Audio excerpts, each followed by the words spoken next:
I think now we can go ahead and answer this question, which is already been answered. Like we said, the devil is in the details.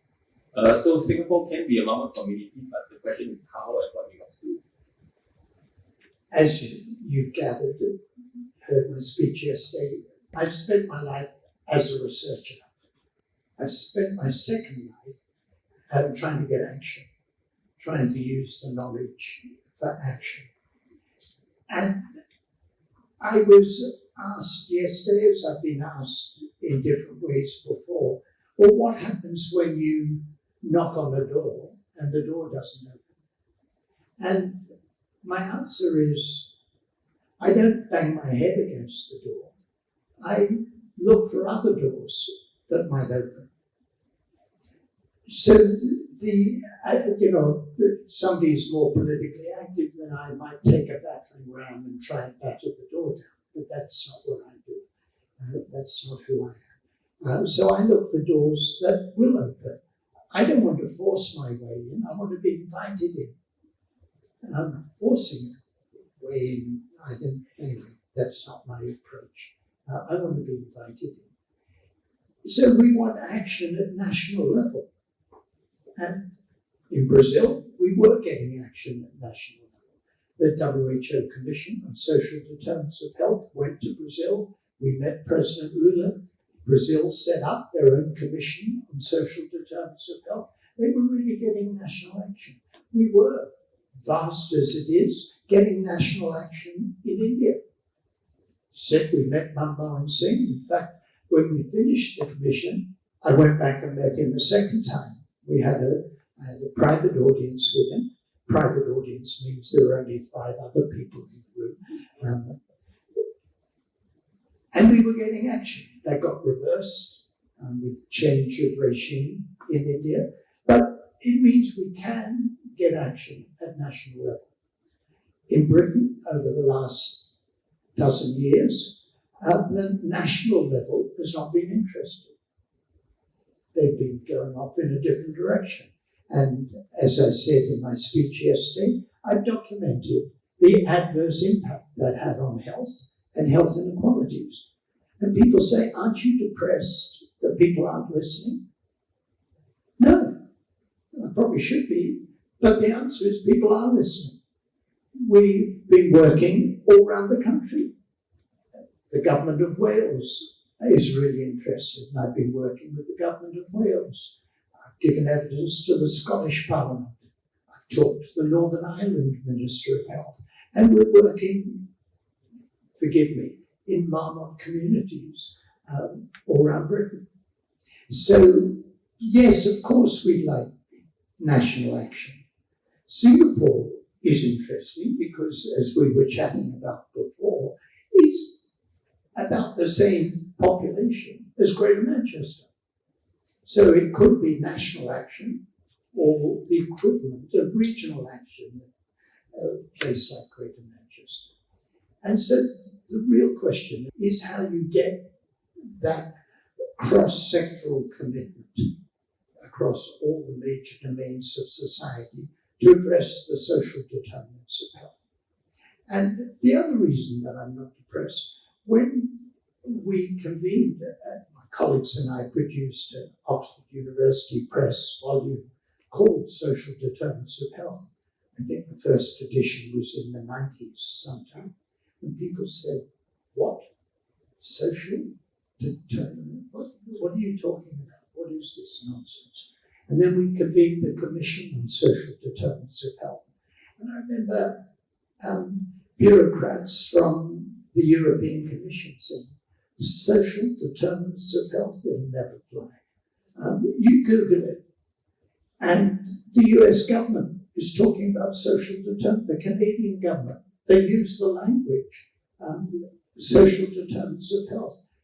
We said when we launched the WHO Commission, we wanted to establish a social movement. I'm not sure I knew what a social movement was or how you establish one, but I think we're kind of getting there. And so the question is, can we take the practical steps that are needed? We will first start off by inviting Sir Michael to elaborate on the 6 principles. Thanks. Well, let me start with what isn't there. What isn't there is healthcare. That's not a reflection of my view about the importance of healthcare. Absolutely vital. Every person and her dog is working on healthcare. And in fact, here we are, a healthcare institution. So it didn't need me to say that people need universal access to high quality healthcare. And there's a huge amount of activity, and that's what people in the health field do. And as I'm sure you know well, the words health and healthcare get conflated.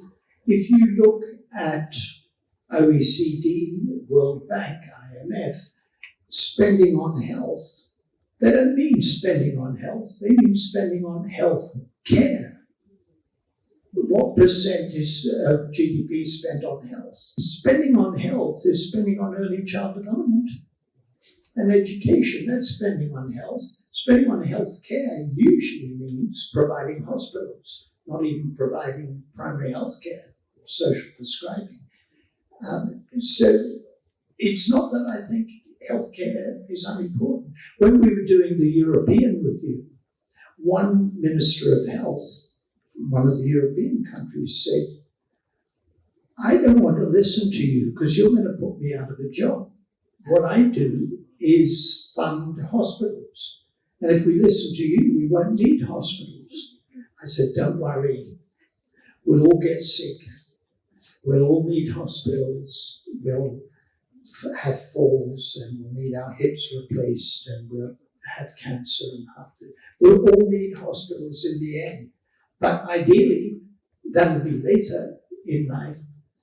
And as I've said many times,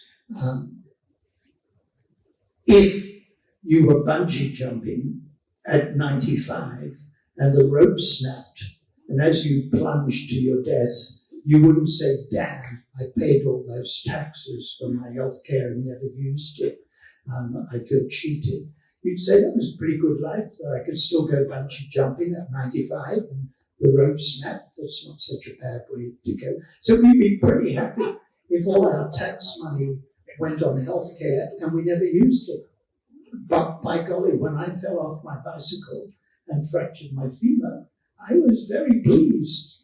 It wouldn't happen now, but the ambulance came in about 12 minutes and I was, etc. So we'll all need it in the end. So that's by way of explanation why it isn't here. It's vital, but I didn't need to say that. But we took a life course approach. I've already talked about the first one, give every child the best start in life. Often I get asked, which is the most important? And I say, if I thought only one was important, I wouldn't have had 6. But they're linked. You want to get a good outcome from education? Have a good level of early child development. One of the best predictors of educational performance is readiness for school. Your Canadian colleagues, the late Clyde Hertzman was a great advocate for this, of measuring readiness for school and showing how it predicted school performance. But in Britain, I probably mentioned it yesterday, in the decade after 2010, the spending on education per pupil went down by 8%. What else should we be spending money on other than educating kids? Now we're in a position where they can't afford to turn the lights on in the schools and heat the schools and laying off teachers' assistants and goodness knows what. Education, what could be more important? I wrote a commentary piece once. In epidemiology classes, we teach students about case control studies, cohort studies, and the like. I don't have a cohort study that says invest in early childhood, invest in education, and if you follow them through, those 5-year-olds now, you follow them through to 75, they will have longer, healthier lives. But I'm pretty confident that we've got the causal understanding, because we know the pieces of the puzzle. Good early child development predicts education. Crudely speaking, there are 3 determinants of good educational outcome: the family, the school, and the wider socioeconomic environment. You want to get good education? Teachers do make a difference. The school does make a difference, but so does what happens in the family, largely because of its effect on the first 5 years of life and the wider socioeconomic environment. Again, in Britain, one of the benchmarks we've used is the proportion of kids who, at their GCSEs, which is the national examination done at age 15 and 16, the benchmark is getting 5 GCSEs at C or above. 5 Cs ain't terrific. I had a medical student from Birmingham tell me she didn't apply to UCL, where I work, because at GCSEs she only got 5 A stars and 5 A's. So 5 C's, not great. In the most deprived decile in Britain, only 1/3 of kids get as many as 5 C's. I think if you remember your exam number, I'm exaggerating slightly, you can get a C with GCSE. I mean, it's not terribly difficult. And the fact that this medical student from Birmingham said she only got 5 A stars and 5 A's, and that wasn't good enough to get into the top level of medical school. And, getting into Oxbridge, you need, I think the average is 9 A stars at GCSE level to get into Oxford or Cambridge. So 5 C's is not a very high bench. And I've asked educational specialists, come on, tell me, what's your informed guess if these kids from the most deprived areas were performing up to their potential? I'm not quite sure what I mean by that, by the way. Do I mean biological potential, social potential? But if these kids were performing up to their potential, what proportion would get 5 C's or more? Well, 80%, 90%. I mean, it's not 1/3. And it's a very clear gradient. It goes from 1/3 to 2/3. So even 2/3 isn't so terrific, the least deprived. But we know education is important for 2 reasons. Let me describe another graph to you, another slide. If you look at life expectancy at age 25 across European countries, in every European country, young men and women who have tertiary education have longer life expectancy than those who only have primary level of education. So it predicts in every European country. But in Sweden, which has long life expectancy at age 25, the gap between those with tertiary and those with primary education is quite small. When you look at the former communist countries of Central and Eastern Europe, Bulgaria, Romania, Croatia, Poland, Hungary, the gap's big. Those with primary education and those with tertiary education is big.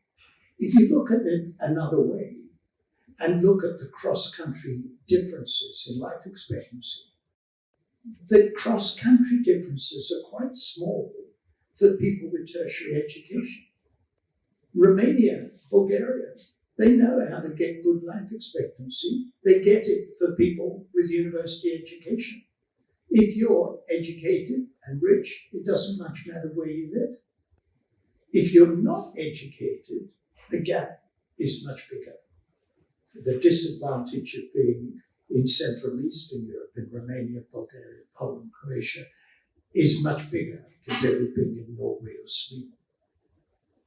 That's really interesting, because that suggests that we could do a great deal about that gap.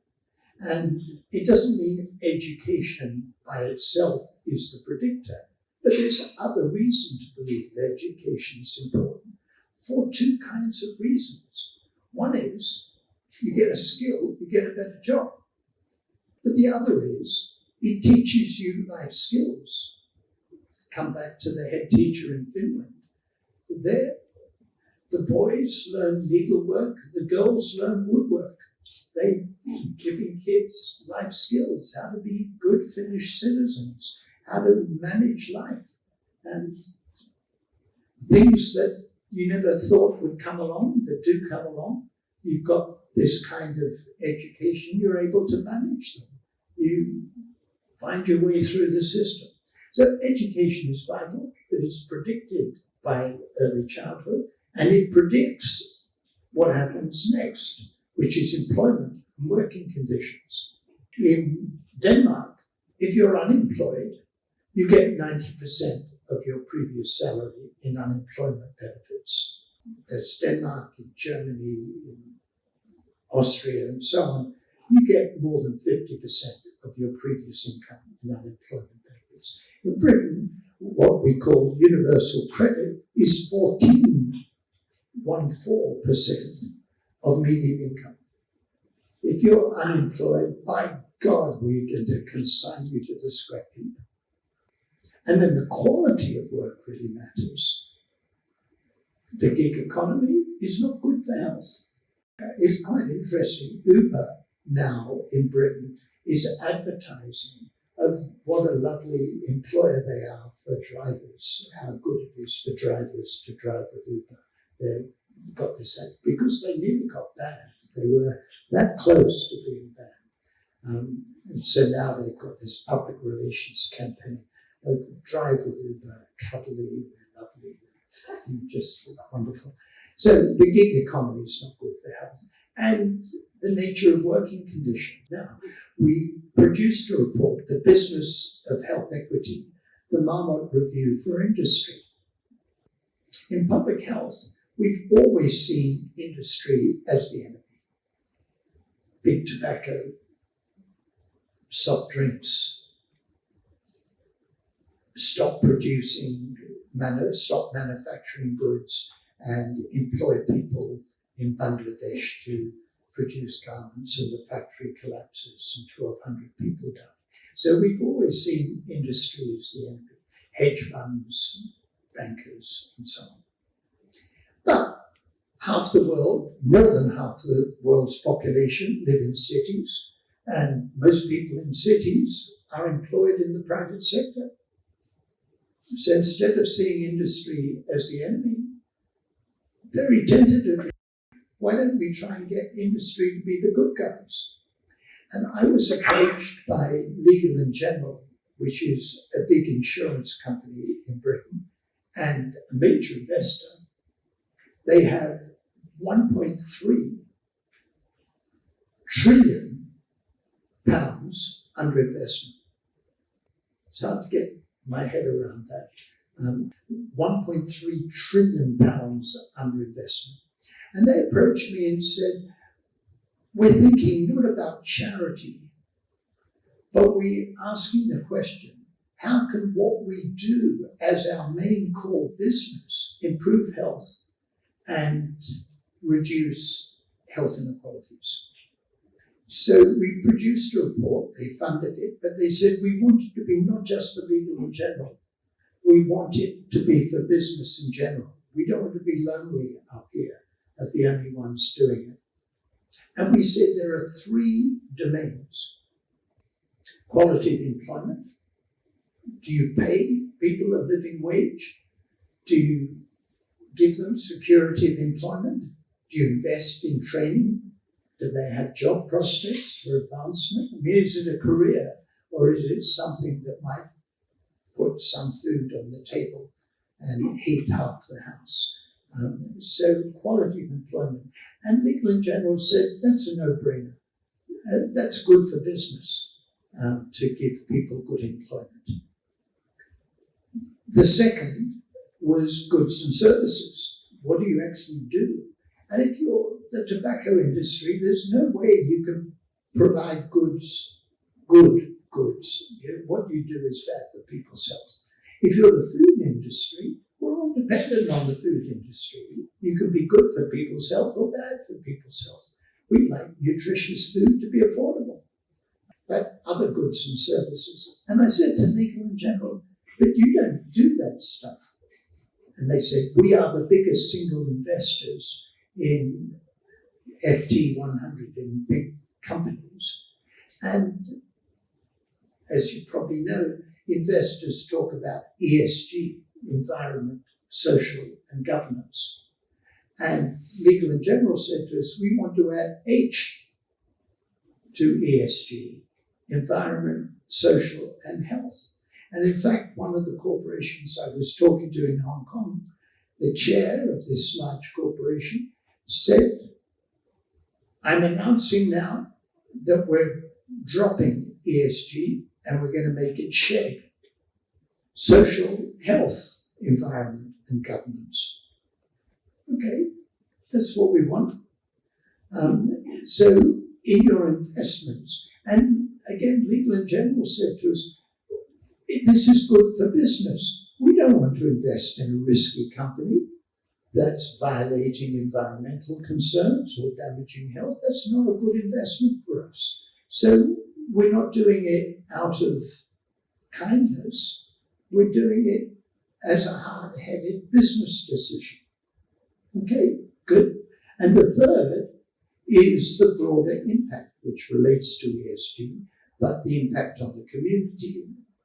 And for example, I've just written a foreword for a report. It was a qualitative report, but working with, so I don't know if it's the same in Singapore, but in Britain, services like cleaning are all contracted out. They had companies that provide cleaning stuff.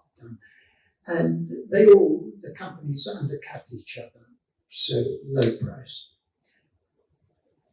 They've been working with companies who provide these contracted out services, who provide a real living wage and security of employment. And the head of one of these companies said, when I bid for a contract, I explain why I'm a bit more expensive than the competition. And I'm running a thriving business. People are prepared to pay a bit more, knowing that I pay my workers a real living wage and provide security of employment. Oh, it doesn't have to be so awful. It doesn't have to be so awful. If you were working in an Amazon warehouse, you could be paid a bit more and have slightly better working conditions, and maybe Jeff Bezos wouldn't be making $1 billion a day. You know, maybe he'd make 800 million a day, whatever it is. I'm making it up, but these are telephone numbers. You could actually do it a bit differently. And instead of making $1 billion a day and say, you know what, I'll give a bit of away for charity, as well as building a rocket to blast myself into space, I could actually pay my workers a bit more. What a thought. So, impact on the wider community. That's a long way to talk about number 3. Number 4, does it really need talking about? In fact, in my English review, we didn't say anything about income inequality. A variety of reasons for that, but we didn't. We actually talked about everyone having at least the minimum income necessary for a healthy life. Now, that has some implications for inequality, but there are calculations of minimum income for healthy living, and that goes into the real living wage. And I think my own view is people of working age are better off in work than not in work. So I'm not all in favour of saying, fine, we'll support your lifestyle if you're not working. But if you can't work, you shouldn't be consigned to misery. You should have a level of benefit consistent with leading a healthy life. The 5th, healthy and sustainable places and communities, including housing. Well, it's a no-brainer, isn't it? I mean, what else is local government for? But housing, and again in Britain, we have a housing crisis that Margaret Thatcher sold off vast swathes of social housing and told local government, you are not allowed to replace it. My concept is we want a democracy where everybody owns their own homes. Home ownership for people aged 25 to 35 has gone down like that. They can't afford to buy their homes. Social housing has gone down like that, and private rentals have gone up like that. And the quality of housing in the private rental sector, on average, is worse than in the socially rental sector. We have a housing crisis and environment. When lockdown happened and people from Milan to Delhi were saying, hey, wow, there's blue sky up there. You didn't know their sky was blue. We hadn't seen blue sky for forever. I was in Delhi not the month before lockdown, and the smog was so bad that they told people to stay home. And I thought, what if home is the roadside, as it is for a lot of people in Delhi? What are they going to do? So you add air pollution to all the other problems on top of inadequate housing and so on. And the problem, and some of your WHO colleagues at the meeting in Cambodia, it's too easy to say, well, it's about smoking and getting people to eat healthily and to run around the block. People of high economic, social, educational position, they can figure out how to eat healthily and how often to do exercise and whether to join a gym or not. But we know the social gradient in healthy lifestyle. And I think I showed the graph yesterday, didn't I? For people in the bottom 10% of income to eat healthily, they would spend 74% of their income to eat healthily. They're not eating healthily because they're not eating unhealthily because of ignorance. They're not eating unhealthily because of laziness. They're eating unhealthily because they haven't got enough money to buy food. And this is getting worse now. The Financial Times in Britain, that well-known communist newspaper, said this is the worst cost of living crisis in post-war history in Britain. So people can't afford to eat. It's not because they're lazy. So taking a social determinants approach to prevention. Now, to get back to what I said at the beginning, given that it's not about health care, it means we need action across the whole of society. But a big challenge is what can people in health care do? Social prescribing, now that tends to be very individual based. It doesn't mean I'm against it, I'm for it. That's why I spoke at this conference yesterday.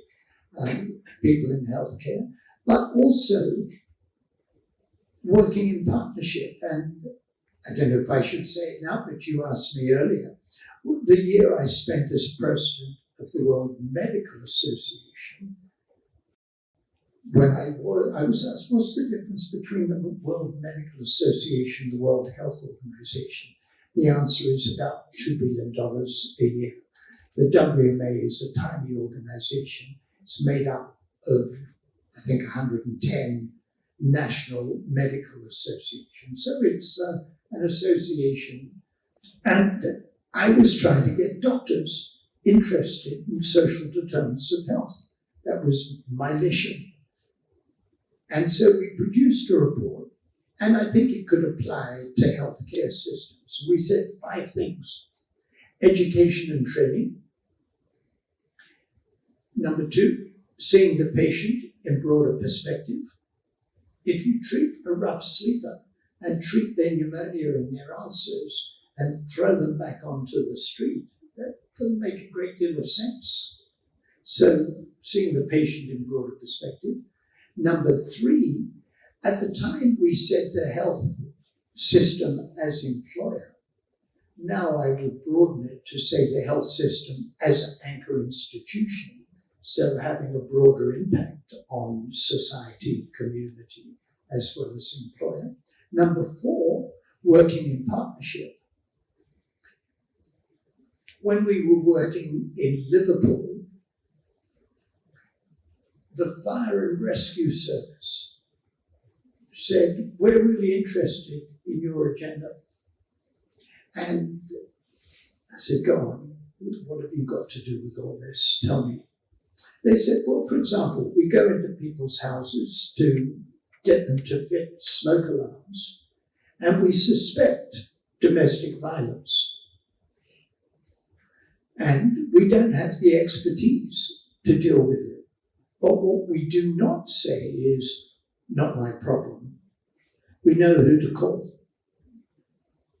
We know how to make the phone call.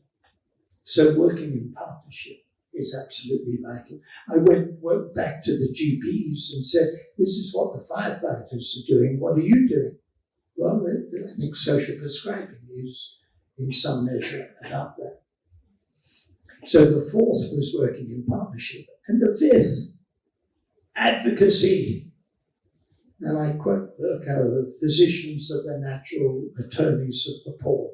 So advocacy. So having gone through my six, the healthcare system can play a role in these six.